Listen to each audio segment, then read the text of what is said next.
Hello everybody and welcome to today's edition of Daf Yomi, Bava, kamma, Daf 82 Amud B. And Ezra came and added to the Torah's minimal obligation. He instituted the requirement of combing the hair even when it is known that it is not knotted and contains no repulsive substance. The Gemara discusses the next of Ezra's ordinances and that peddlers should circulate through all the towns. So what does that mean? And that peddlers should accept it. Ezra instituted that peddlers be permitted to circulate through all cities to sell their wares without opposition from local store owners. Inhabitants of a city may not prevent traveling peddlers from selling their wares in the city, as Ezra instituted an ordinance that they be permitted to do so, to ensure that cosmetics and perfumes be readily available to Jewish women.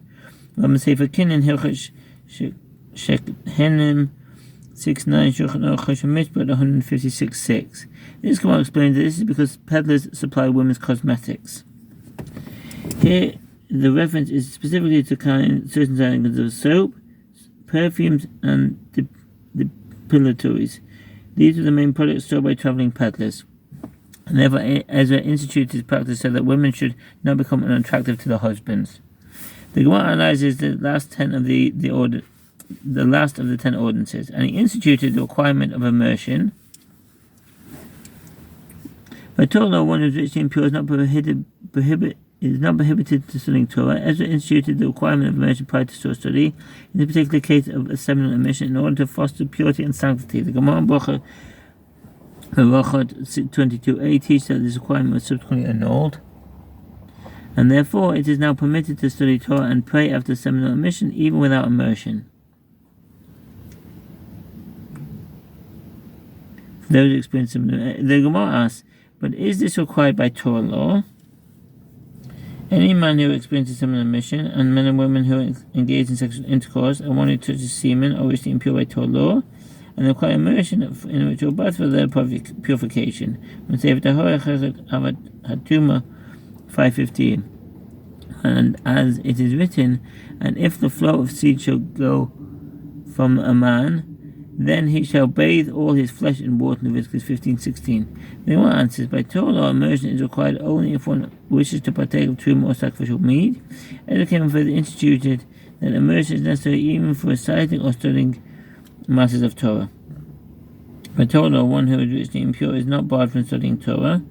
Ezra instituted that one who is impure due to experiencing seminal immersion is prohibited from studying Torah, reciting Shema, or praying before he immerses in water.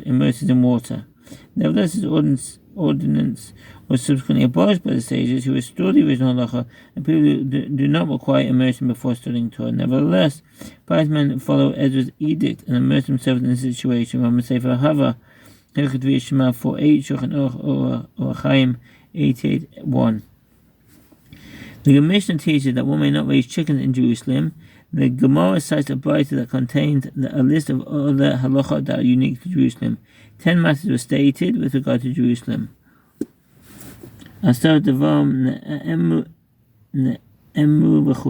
early commentaries cite Avad Rabbi Nathan, chapter 35, which provides a different version of this list that has several other halachot, including human remains may not be passed through Jerusalem.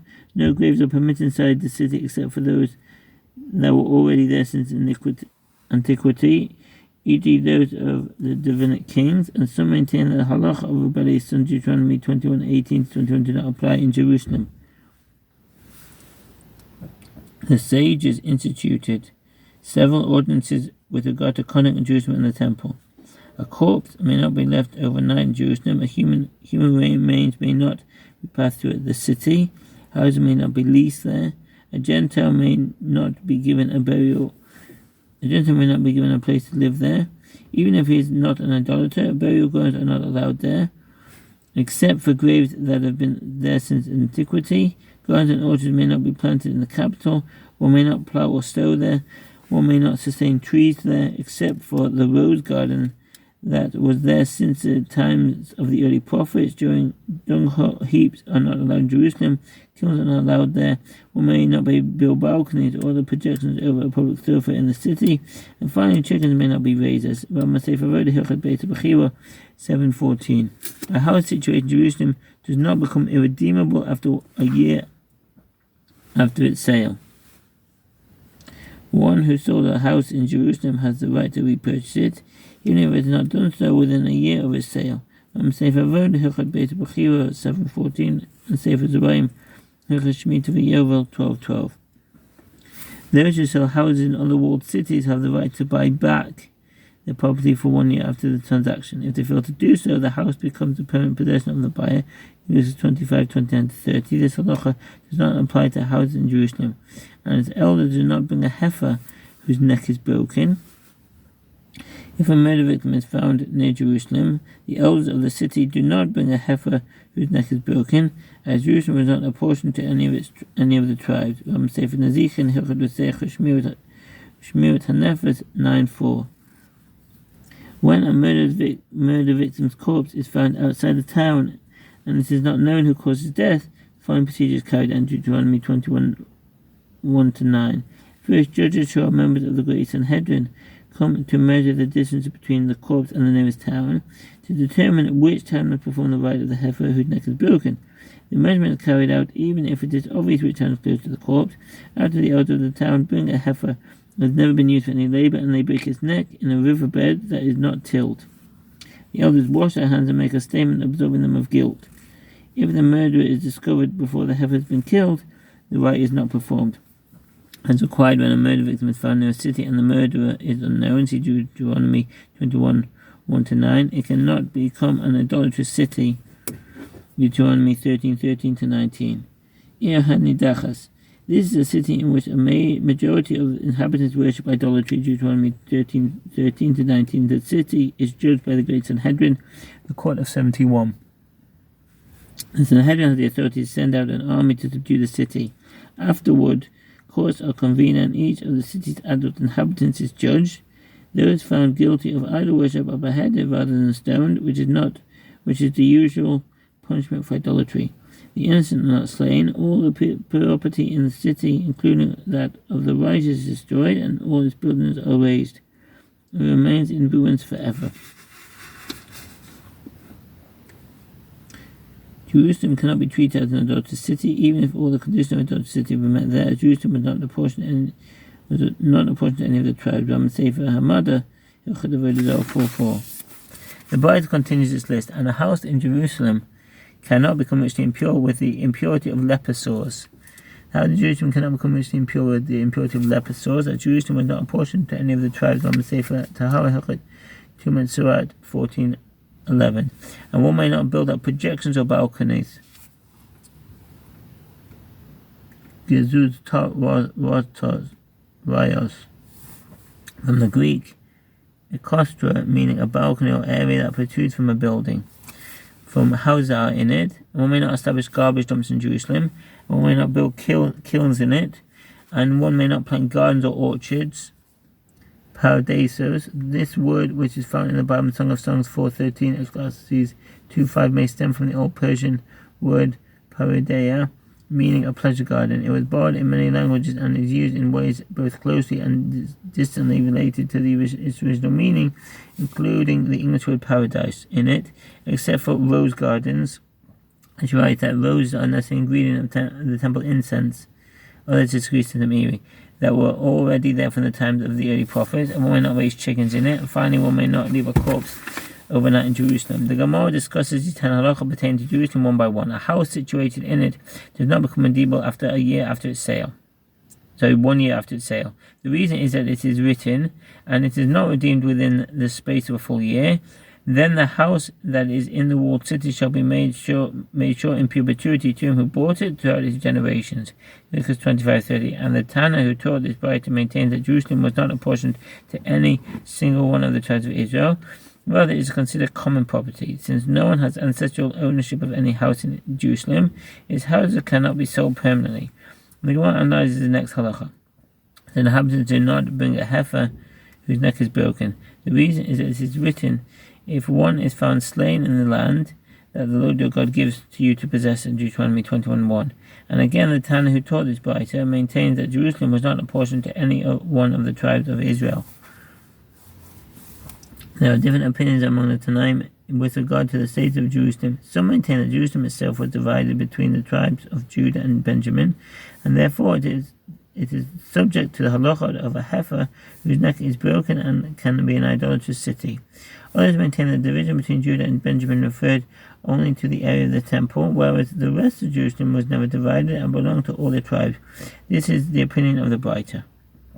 Therefore, it does not include in the description the land that the Lord your God gives you to possess it. The Braita states, it cannot become an idolatrous city, and the reason is that it is written that in the introduction of the passage dealing with the halacha of an idolatrous city, if you shall tell concerning one of your cities, which the Lord your God gives you to dwell there, Deuteronomy 13:13, and the Tana who taught this Braita maintained that Jerusalem was not apportioned to any one of the tribes of Israel. It is therefore not included in the description of one of your cities, which the Lord your God gives you to dwell there. The Braita further teaches, and a house in Jerusalem does not become ritually impure with the impurity of leprous sores. The reason is that it is written, and I put a plague of leprosy in a house of the land of your possession, Leviticus 14:34. Sarat. The term sarat is used in the Torah, traditionally rendered as leprosy. It is not necessarily the medical equivalent of that disease. In the Torah, the term refers to symptoms that cause severe ritual impurity. The halachot governing these symptoms are articulated at length in Leviticus chapters 13 to 15 and the Mishnah tract in the Gaon. Sarat can be leprosy of the skin, of the hair, articles of clothing, and of houses. When a symptom appears, it is examined by a priest, and only a priest is authorized to determine whether to quarantine the affected person for a certain period or to declare immediately that the symptom is or is not leprosy. Leprosy is one of the primary sources of ritual impurity, and it is particularly severe in that it imparts ritual impurity to objects found in the same enclosure with it, like impurity imparted by a corpse. One afflicted with leprosy is sent out of the Israelites. That man must live alone until the affliction is cured. Cured leper undergoes spiritual rites outside the city and a purification ceremony in the temple itself. He is obligated to bring certain offerings as part of his purification. In the house of the land of your possession, because 14:34, and the Tana who taught this Braita maintained that Jerusalem was not apportioned to any one of the tribes of Israel, therefore not included in the description of the house of the land of your possession. The Gemara discusses the next halacha. And one may not build out projections or balconies from houses that are in Jerusalem. The Gemara provides two reasons for this prohibition. First, it is due to the danger of contracting impurity by being in the same tent as a corpse, i.e. on the same roof, in which case the impurity spreads to all items under the roof. If even a small part of a corpse is under a balcony, everyone who passes under that balcony is rendered impure. Many people come to Jerusalem to sacrifice offerings, and they must maintain a state of ritual impurity. The other reason is that so those great crowds of pilgrims not to be injured by colliding with the protections. And as halacha pertains to Jerusalem is, and one may not establish garbage dumps in it. The Gemara explains that the reason is due to the repugnant creatures that are attracted to such heat and impart ritual impurity upon their death. Braita states, and one may not build kilns in Jerusalem. The reason is due to the unsightly smoke produced by kilns. Sages sought to preserve the beauty of Jerusalem and the temple. The Braita teaches, and one may not plant gardens and orchards in it. This is due to the odor emitted by these plants, either from the discarded weeds or from fertilizer. The next halacha on the list is, one may not raise chickens in Jerusalem.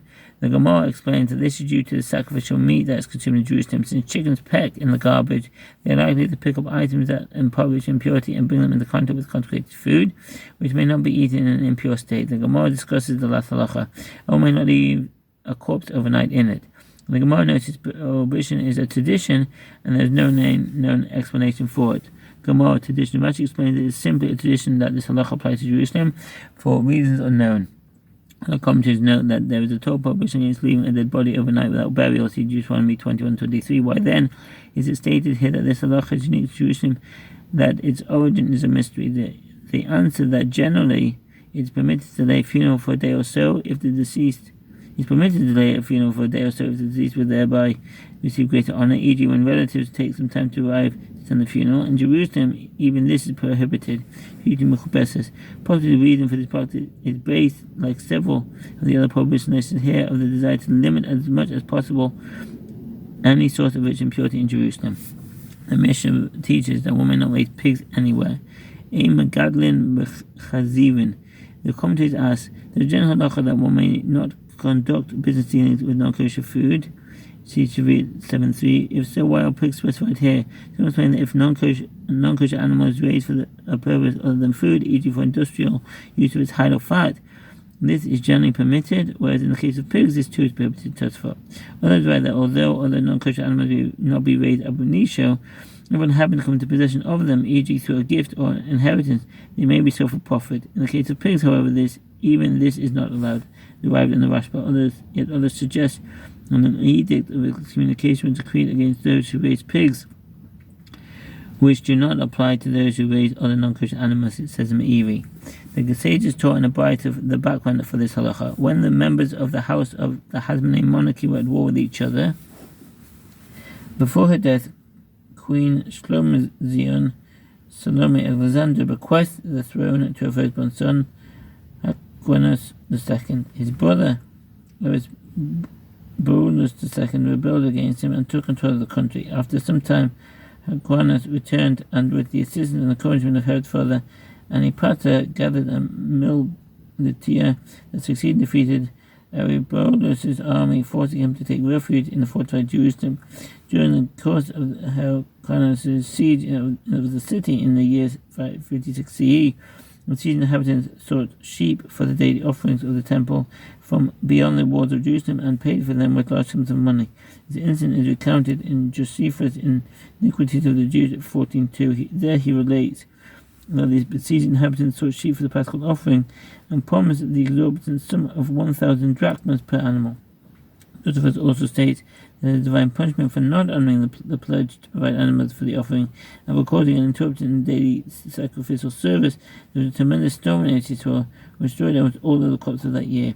It is perhaps in reference to this calamity that the Gemara states that Eretz Yisrael quaked over an area of 400 parasangs by 400 parasangs. Hyrcanus, one of the parties of this war, was inside the besieged Jerusalem, while his brother Aristobulus, the other contender to the throne, was on the outside, and every day the people inside would lower down money in a box from the temple walls to put the sheep to sacrifice, and those on the other side would take the money and send the sheep to them over the wall for the daily offerings. There was a certain elder who was familiar with Greek wisdom, and he said to those besieged in Jerusalem, as long as they occupied themselves with the temple service, they will not be delivered to your hands. The next day they lowered down money in a box, as usual, but this time they sent up a pig. When the pig reached to the midpoint of the temple wall, it struck its hooves into the wall, and Eretz Yisrael quaked over an area of 400 parasangs by 400 parasangs. At that time the sages said, "Cursed be the man who raises pigs." The sages said, "Cursed be the man who raises pigs, because they cause extensive damage to their surroundings." The prohibition applies even to raising them in order to use their fat processing hides. On Sefer Nazich and Hilchot Nizkei Mammon 5.9 Shulchan Aruch Choshen Mishpat 409.2. And cursed be the man who teaches his son Greek wisdom. This prohibition is mentioned also in Sota 49a and connects with ties to the siege of Jerusalem, which occurred several centuries after the Hasmonean fraternal conflict described here. The commentaries explain that the original decree did not gain widespread acceptance in Hasmonean times, and it was therefore necessary to issue the decree once again in latter times. Alternatively, there was initially a curse placed on those who teach their children the ways of Greek wisdom. In the days of Titus, an actual prohibition was decreed. Chachmas Yavonis. As indicated by various sources, the term Greek wisdom apparently refers to knowledge of Greek culture, meaning its poetry, literature, and the like. The language generally used by the Jews during the Second Temple period for everyday speech was Koine Greek, which was spoken by Gentiles living among them. Very few Jews were conversant in classical Greek and its culture, a fact that enabled those few who were to communicate with another through allusions that could not be understood by most listeners. And it was concerning that time of siege that we learned in the Mishnah. There was an incident in which the barley for the offering came from the gardens of Serifin. The name of this place is preserved in the Arab village Sarafand al-Amma. The village was located east of modern Rishon LeZion among the Ramla-Jaffa road, far from Jerusalem, and the wheat for the loaves of the Shavuot was brought from the valley of En Shocher. The accepted identification in Shocher is a valley called in Arabic Sal Aska, is located southwest of Mount Ebal the main road from Shechem to Jerusalem and through it. The name is apparently derived from a deep well located in a neighboring village. Barley and wheat could not be brought from any nearer because the besiegers had destroyed all the produce around Jerusalem. This concludes the Braita. Amar asks a question with regard to this Braita, and is it really prohibited to the Greek wisdom? Which is in the Torah and the Braita. Rabbi Yehuda Nasi said in Eretz Yisrael that why would one speak Syriac, Suri language? This is an altered form of Greek. Suris meaning Syrian. It refers to Middle Aramaic, which was used primarily in the Middle East. Thank you for listening. I wish you a very good day. All the best. Bye.